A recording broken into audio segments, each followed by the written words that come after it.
Bueno, buenas tardes a todos y todas, oyentes. Esta ya es la tercera edición de esto que denominamos Imitemos el Ejemplo. Una charla que, introduciendo un poco a los oyentes, que también lo hemos contado en las primeras, pero el debate tal vez no se circunscribe a lo coyuntural para nada. No hay una circunscripción hacia la coyuntura. El debate ideológico creo que ya muchas veces lo hemos dado y lo tenemos claro. Por ende, acá lo que venimos a debatir es doctrina. Porque tenemos la suerte que Perón, hace muchos años, escribió y nos dejó lo más sagrado que tiene nuestro movimiento, que es la doctrina. Un lugar hacia donde sabemos recurrir cuando dentro del pueblo, dentro de nuestra sociedad, se plantean diferentes problemas. Y hoy la charla va a ir un poco enfocada a el peronismo y la industria, el peronismo y el Estado. Y para eso, ¿quién mejor que nuestra compañera santafesina Élida Formente, licenciada en Administración, con posgrado de Ingeniería en Calidad, directora del LIF? El LIF, a ver si entra en pantalla. Acá tenemos una carpetita. Laboratorio Industrial Farmacéutico. Bueno, bienvenida, Élida, ¿cómo te va? Bien, muchas gracias. Un placer estar acá. Un placer hablar con compañeros y compañeras de lo que venimos transitando y, por supuesto, volviendo, ¿no?, a los orígenes que siempre están presentes y qué mejor en el ejemplo también, ¿no? Así que un placer. Bueno, Élida, hay una consigna que me dijeron preguntáselo a Élida porque es algo que suena fuerte y que supuestamente es mentira. ¿El LIF es socialista? No, el LIF no es socialista. De hecho, cuando nosotros y nosotras asumimos la gestión fines del año 2019 con el gobernador Omar Perotti, había como creía la población, la poca población que lo conocía, porque en realidad el LIF no era muy conocido y la poca población que lo conocía creía que era un invento socialista, por lo cual dentro del plan estratégico que planteamos desde el inicio y que nunca abandonamos, a pesar de todo lo que vino después, tenía que ver con esto, con reescribir la historia y poner en valor los inicios del Laboratorio Industrial Farmacéutico, Sociedad del Estado, por aquellos años justamente con la presidencia de Juan Domingo Perón y con el secretario de Salud, el doctor Ramón Carrillo. Si querés te hago una breve reseña, digamos, porque creo que es muy importante. Vos sabés que te voy a contar una anécdota. Habían venido primeros tiempos de gestión, 2020 haber sido, no sé si estábamos en pandemia ya o no, pero voy a hacer un pivote entre aquellos años de Perón y ahora, voy a ir y venir todo el tiempo porque está buenísimo ver cómo se sigue aplicando, ¿no? Lo que hemos aprendido y lo que hacemos también, no solamente en teoría, sino que en la realidad también. Habían venido de visita la presidenta del CONICET, Ana Franchi, Salvareza, que era en ese momento el ministro, creo que era ministro en ese momento de Innovación de la Nación. Habían venido a conocer el laboratorio junto al gobernador, que también los recibió en el laboratorio.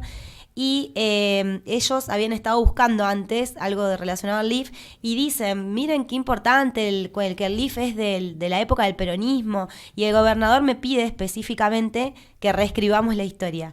Y a lo que fue mi respuesta le digo, Omar, sí, lo estamos haciendo porque ya lo habíamos empezado a hacer, y es genial cómo empezamos a reescribir la historia del laboratorio y cómo también lo tomó la sociedad, ¿no? Esto de que también el año pasado en octubre celebramos los 75 años de historia del laboratorio, tuvo un valor simbólico e histórico muy importante, porque tiene que ver con esto, ¿no? Con la concepción del Estado, con la concepción de la producción, del desarrollo, con desmistificar también un montón de prejuicios que hay hacia el peronismo, digamos, que creen que nosotros queremos un Estado vago y fuera y muy lejos de eso estamos. De hecho, estamos convencidos del desarrollo industrial y del desarrollo científico, y desde el LIF hacemos honores a ello. Así que ahí nos pusimos a investigar. Vos sabés que justo había estado una familia del primer director del laboratorio que hacía muchísimos años venía pidiendo por un montón de medios que se reconozca a su padre fallecido ya como primer director del laboratorio, designado en 1948. Claro. en esas épocas, y nosotros tomamos ese pedido también y lo pusimos en valor al mismo tiempo que estábamos reescribiendo la historia del LIF, porque tiene que ver con el año 1947 más o menos. Muchas personas que por ahí estudian historia o quieren remontarse a esos años sabrán que es muy difícil encontrar documentación, encontrar respaldo, digamos, documental para los hechos históricos. Nos pusimos a buscar y bueno, la designación de este director era un hecho documental concreto que esta familia nos pudo también facilitar, y ahí en ese contexto es cuando con el presidente Juan Domingo Perón, en esa época existían las fórmulas magistrales de medicamentos, digamos, o sea, no había mucha industrialización en cuanto a medicamentos, y lo que había industrialización tenía que importarse, por lo cual era de muy difícil acceso. Ahí es donde el doctor Ramón Carrillo es que promueve las farmacias hospitalarias. Ajá. Y ahí es donde tiene los inicios del laboratorio, ¿no? Dentro, como en el marco de farmacias hospitalarias, donde se empezó a hacer una transición de las fórmulas magistrales a medicamentos con buenas prácticas de fabricación, normas internacionales y todo lo que, bueno, hoy 75 años después podemos disfrutar, digamos, y acceder por parte de la población a medicamentos seguros, eficaces y de calidad de manera gratuita en nuestro sistema de salud pública. Nosotros en el LIF tenemos 45 especialidades medicinales, por lo cual poner en valor eso y significa que el peronismo realmente ha sido y es pionero en cuanto a acceso, inclusión, desarrollo tecnológico, ciencia, porque también se pone el foco mucho en la capacitación, en la formación de los técnicos, y para mí siempre lo fundamental del peronismo es para quién y para quiénes, ¿no? Esa es la gran diferencia, porque quizás con otras ramas ideológicas coincidimos en que el desarrollo industrial es importante, el desarrollo, digamos, de las capacidades técnicas y científicas también, pero el peronismo no solamente que lo ve como importante, sino que también lo ve para todos y todas, ¿no? Creo que ahí está la gran diferencia con otras ideologías o con otras doctrinas o con otros puntos que quizás tenés puntos de encuentro en cuanto a que lo industrial es importante, pero en otros lugares sabemos que es para unos pocos o para los que realmente pueden o tienen poder real de desarrollarse.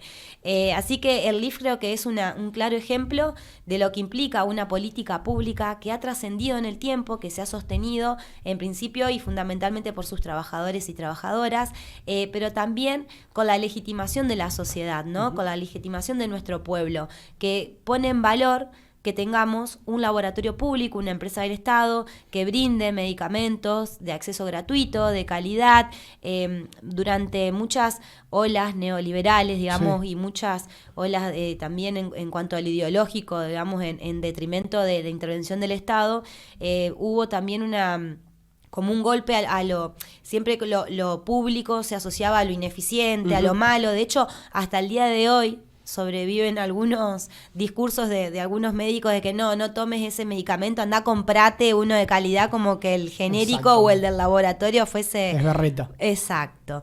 Pero yo creo que después con la realidad y con, como se llama el programa, no imitemos con el ejemplo, y también con el discurso y con estos medios que son tan importantes, porque a través de ustedes, de los medios, de estas oportunidades que podemos llegar a la población y contarles, y decirles que estemos orgullosos y orgullosas de tener un laboratorio público que fabrica 45 especialidades medicinales, que es santafesino, que es nuestro, que es un orgullo y que realmente también somos líderes a nivel nacional.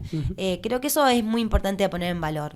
Sí, además el peronismo ha construido una estética desde el Estado que tiene que ver más que nada con lo simbólico, que es esta cuestión de...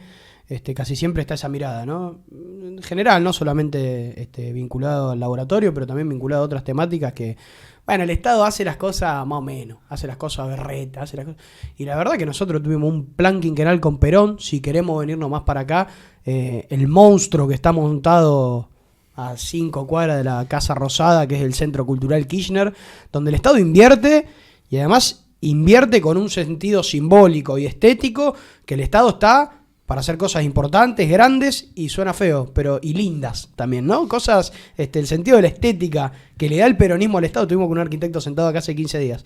Es importante, el sentido de la estética en todo sentido, pero también que el Estado invierte y hace cosas transformadoras, simbólicas, potentes. Creo que el peronismo ha llevado al Estado hacia ese lugar, el cual obviamente no debemos abandonar.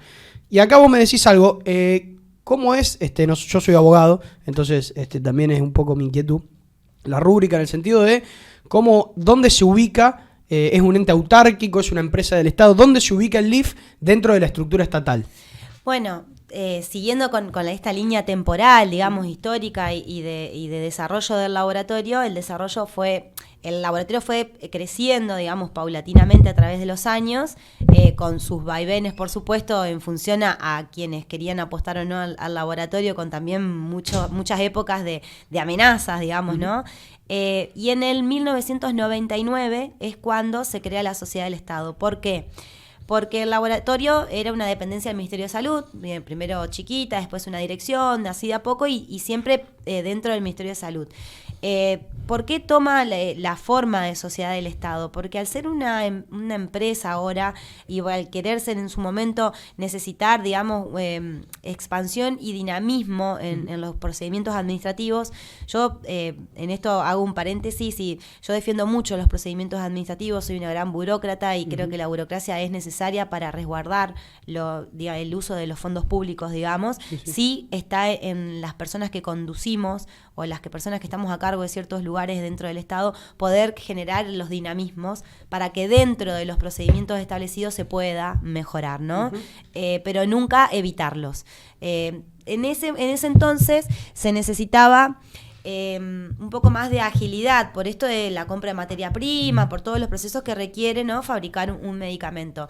Así que ahí en un proyecto de ley que se trabajó mucho en ese momento, termina convirtiéndose el laboratorio en una sociedad del Estado. Ajá. La sociedad del Estado es una figura particular, no es ni autárquica, no es como las agencias, o sea, es bien independiente, siempre dentro de la toma de decisiones del marco del Ministerio de Salud, por supuesto, o sea, tiene una dependencia con el Ministerio de Salud, pero al mismo tiempo, al tener un directorio, nosotros somos algo análogo a la sociedad del Estado, pero bueno, la 19.550, que vos sos abogado, que es la ley de sociedades, tiene una parte en cuanto a sociedades del Estado, digamos. Entonces con esas herramientas intenta darle también como una particularidad o una independencia en cierta manera de los procedimientos administrativos de los ministerios, que por ahí sí son como más extensos o más largos. De todas formas, igual, repito, son fondos públicos, nosotros tenemos un presupuesto asignado.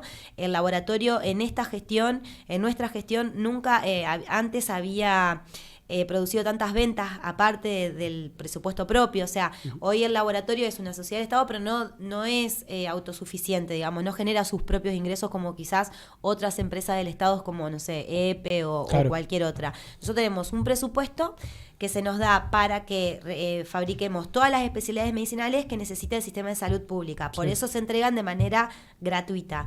Y aparte, con el excedente de capacidad productiva, lo que hacemos y lo que podemos hacer es generar una producción extra para vender la nación, como es a través del programa Remediar, del cual últimamente tenemos mucha participación. Por eso también te decía al principio que tenemos un liderazgo a nivel nacional en cuanto a producción pública de medicamentos, y a otras provincias, como han sido casos específicos del misoprostol, algunos medicamentos, amoxicilina, cefalexina, metadona, morfina, esos son los medicamentos que se producen también para afuera de la provincia. Bien. Bueno, y en eso, siendo una empresa del Estado, ¿cuál es la importancia de que el Estado invierta? Porque esto, si uno lo lleva a otro estrato y va, si se quiere, más a figuras desde el Ejecutivo Nacional, lo puede trasladar a aerolíneas, YPF, lo traemos acá al LIF, que siempre se dice esta palabra,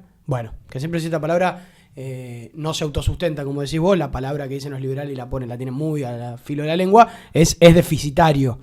Pero en este sentido, ¿por qué es importante? Porque el déficit, si se calcula, si yo sería el dueño de Arcor, si es deficitario, ¿por qué? Porque me interesa ganar guita. Entonces, si pierdo plata, no funciona. Ahora, ¿por qué es importante que el Estado invierta? Y porque vos lo dijiste bien antes, es para la gente. O sea, no es plata que se pierde, es plata que se invierte en la salud de la gente. Trasladando esto al LIF, ¿Por qué es importante invertir en este laboratorio y en este tipo de proyectos? Bueno, muy, muy buena tu pregunta. Porque esa es otra de las cosas que hemos podido instalar también y que para mí es un orgullo, hablar de soberanía sanitaria. Ajá. Hablar de soberanía sanitaria también es un término que incorporamos y que hoy lo escucho y lo veo en otros dirigentes o en personas también, o cuando me entrevistan o en digamos, un vecino, una vecina. Para mí es maravilloso porque tiene que ver con esto. No se puede medir. A ver, yo creo que tenemos que ser eficientes, que tiene que haber un análisis de costos, por supuesto, siempre, porque siempre hay que mejorar, digamos, en ese aspecto, pero no es la única variable que hay que tener en cuenta cuando hablamos de una empresa del Estado. Esa, la palabra variable es importante. Exacto. Variable. No es la única variable a tener en cuenta. Ajá. ¿Es importante? Sí, porque es importante, o sea, no hacerle perder plata al Estado, porque al fin y al cabo la plata del Estado es la plata de todos y de todas. Sí, sí. O sea que en mi caso, que ahora estoy al mando de la gestión de un laboratorio, siempre busco que seamos eficientes, digamos. No es que no me importa, sí me importa que seamos lo más eficientes posibles, pero no es la única variable a la hora de poner en valor por qué un laboratorio público. ¿Por qué hablamos de soberanía sanitaria? Y lo podemos ver tranquilamente ejemplificado con lo que nos pasó en la pandemia. Claro. ¿Quiénes nos salvaron en la pandemia? ¿Quiénes fuimos los que trabajamos en el frente de batalla en la pandemia? Lo público, la salud pública, ¿sí? Eso hay que remarcarlo, hay que ponerlo en valor porque realmente fue así. Pasaba en muchos sanatorios privados que negaban atender gente, y en lo público no solamente que siempre pudimos atender a todos y a todas, sino que nos desvivimos, hicimos lo imposible. Y este es el valor de tener no solamente lo eficiente, lo bueno, sino también la independencia, ¿sí? No depender de factores externos. Nos pasó con la pandemia, por ejemplo, con la adquisición en principio del alcohol en gel, una pavada, o algo que hoy parece algo común. En su momento tengo anécdotas, miles que te podría contar. No se encontraba alcohol en gel por ningún lugar y nosotros fuimos a fabricar alcohol en gel para que todos y todas puedan tener. Famoso el LIF para la gente común por el alcohol en gel. El repelente y el cannabis medicinal. El repelente es el mejor. No Sí. existe. El repelente no existe mejor repelente en el país que el nuestro. No, te revienta los mosquitos. Es muy es bueno. terrible. No se te acerca nada. No se te acerca nada. No sé si eso es bueno o no, pero nada. Es muy bueno. Bueno, pero en ese momento, y por ejemplo, ese fue un momento. Después en la misma pandemia, cuando tuvimos que comprar, por ejemplo, medicamentos de pseudoanalgesia para todas las personas que estaban internadas en terapia intensiva, no sabes lo que fue. O sea, cuando vos estás en manos del mercado, cuando vos, yo, todos, todas, quedamos solos y solas ante las manos del mercado, es terrible. Sí. Es una orfandad y una posición de indefensión y una posición de Desamparo. debilidad tan extrema. Sí. No sabes lo desesperante que era intentar comprar, porque, o sea, no había problema de... Todos los recursos estaban puestos ahí. Había recursos, no había problema de recursos. No te querían vender por especulación con el precio. No. Se lo guardaban. Sí, y nosotros teníamos gente que se podía morir sin acceso a ese medicamento. O sea, ¿vos entendés lo que te quiero decir? En la pandemia, te juro que nos trajo, fue muy dura, pero si hay algo que nos ayudó a hacer es poner en valor la salud pública y nuestro trabajo, porque realmente estar en esas situaciones extremas donde hablábamos de esto, de conseguir medicamentos que solamente lo hacía el privado, era terrible, terrible, pero terrible. Y esa es la importancia de tener un laboratorio público, no solamente la eficiencia, que hay que buscarla y no hay que dejarla nunca de lado, porque tiene que ver con el beneficio para nuestro pueblo, sino también en esto de tener la independencia, no depender de factores externos para tomar decisiones, que vos podés decir, bueno, el otro día, por darte otro ejemplo, entregamos al Hospital de Niños el trexifenidilo, que es un medicamento que el mercado dejó de fabricar porque le dejó de ser rentable y nadie más lo atendió. Bueno, desde el Hospital de Niños, que lo hacían en la farmacia ahí como fórmula magistral como podían, y de repente tenían mucha demanda y no daban abasto, nos pidieron ayuda y nosotros hicimos conjuntamente el desarrollo y llevamos trexifenidilo al Hospital de Niños, que es un anticonvulsionante. O sea, fíjate la importancia de tener un laboratorio público. Yo solo hablaba con un amigo que me poníamos en palabras la importancia del Estado, porque él, bueno, estaba en esa línea que en su momento no lo encarnaba tanto Milei. En su momento había una comparación internacional con lo que estaba haciendo Bolsonaro y lo que se estaba haciendo en Estados Unidos. Terrible. Y le digo, che, loco, pero vos fuiste a Express, la prestamista de cable que está acá, justo queda acá a 5 cuadras. Le digo, ¿fuiste a Express alguna vez a hacer un reclamo? Le digo, sí, no tengo Express, tengo cable. Dice, no me acuerdo. Y le digo, ¿vos viste, te sentaste en Express, que es un privado y que le repasa por encima tus necesidades? Sí, ¿cómo te sentiste? Y te sentí mal, porque vos estás ahí y decís, che, yo quiero ver la tele, tengo que tener internet para laburar, más en pandemia. Está estos tipos que parece que le importa poco. Le digo, bueno, imagínate si vos estás con tu abuela en un sanatorio y se está por morir y sentiría la misma sensación de desamparo con un familiar. Le digo, es hasta humano, digamos, el Estado tiene que estar, porque si no estamos al libre albedrío del mercado, que solamente le importa ganar plata. Y ni me pongo a juzgar si le interesa o no ganar plata, si está mejor o peor. Pero no podemos estar más ante una pandemia que creo que quedó demostrado al arbitrio de si una empresa tiene ganas de atenderme o no, o si le conviene más atenderme por la expectativa de vida que tengo. Es una locura.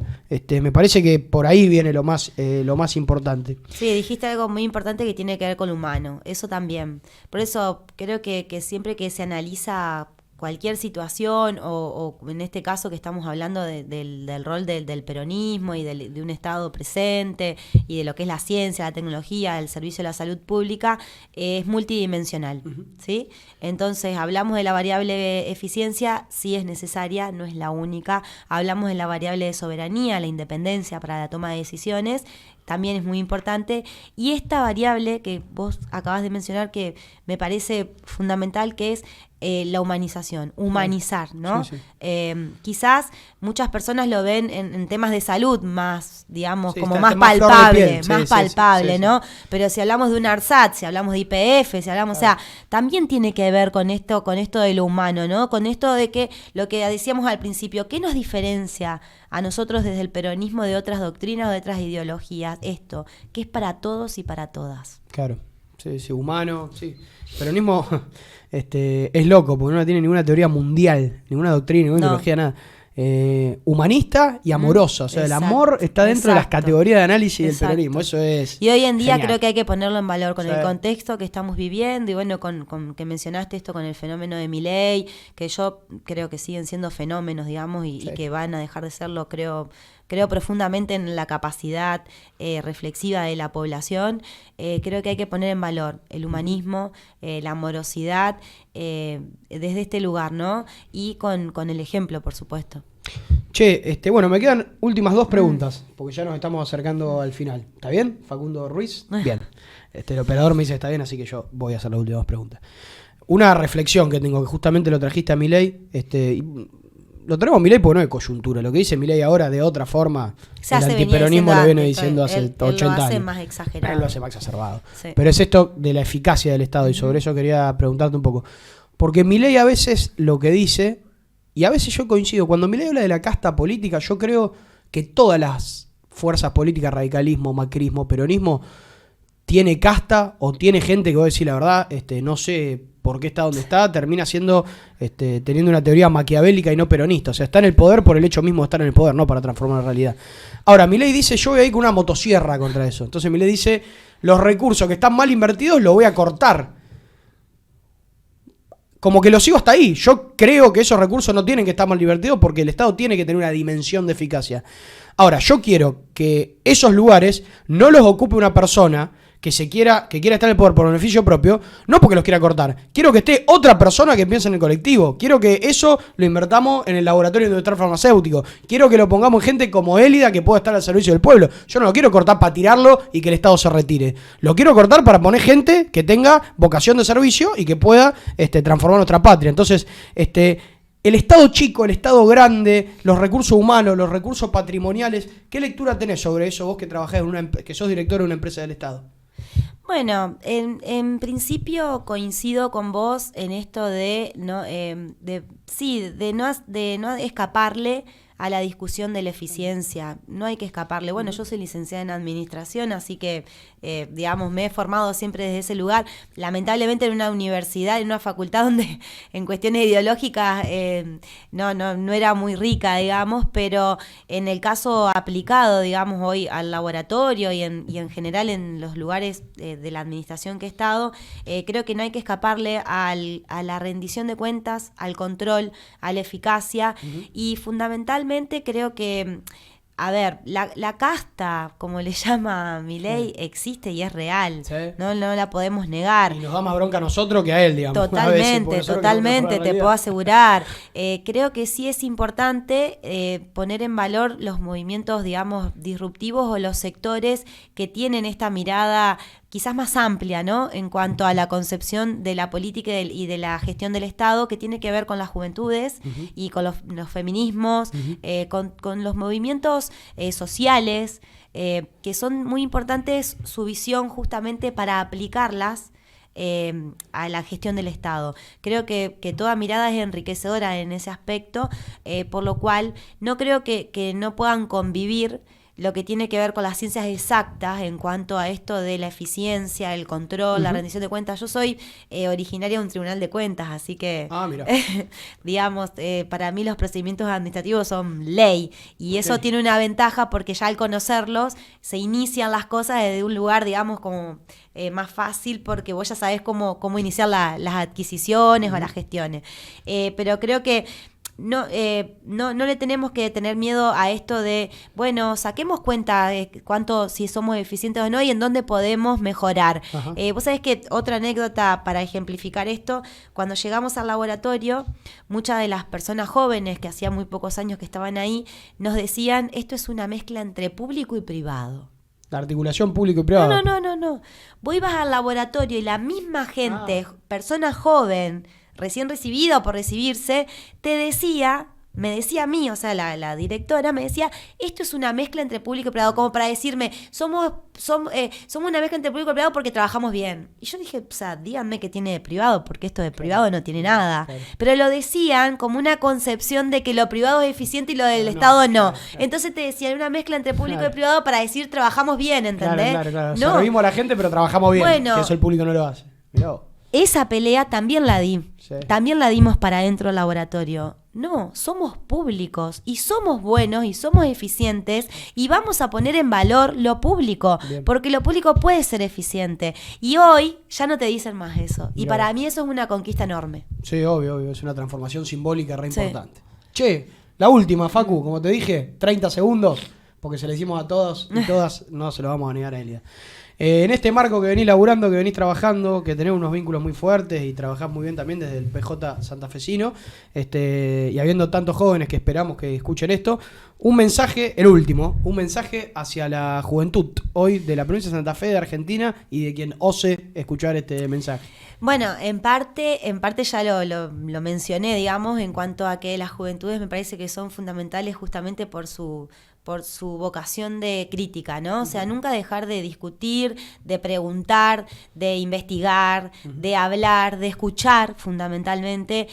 Creo que el peronismo nos ha dado y nos da un montón, pero también creo que hay que estar cerca de la realidad de la vida de las personas y de distintos lugares, ¿no? Y creo que la riqueza viene en la multiplicidad, que también en la pandemia, y nosotros lo seguimos aplicando, y particularmente en mi persona, digamos, para mí es fundamental esto de la articulación, de la multiplicidad, porque nadie se salva solo y nadie la tiene tan clara como para ser autosuficiente. Así que para mí el sentido crítico, no perderlo, pero siempre en pos de lo constructivo y por supuesto para el beneficio de nuestro pueblo. Bueno, trabajar en equipo siempre, nadie se salva solo, dice Elia Formente en su perfil de Instagram. Es un poco la reflexión final que nos deja. A todos quienes nos escuchan, muchas gracias. Esto fue otra edición de Imitemos el Ejemplo.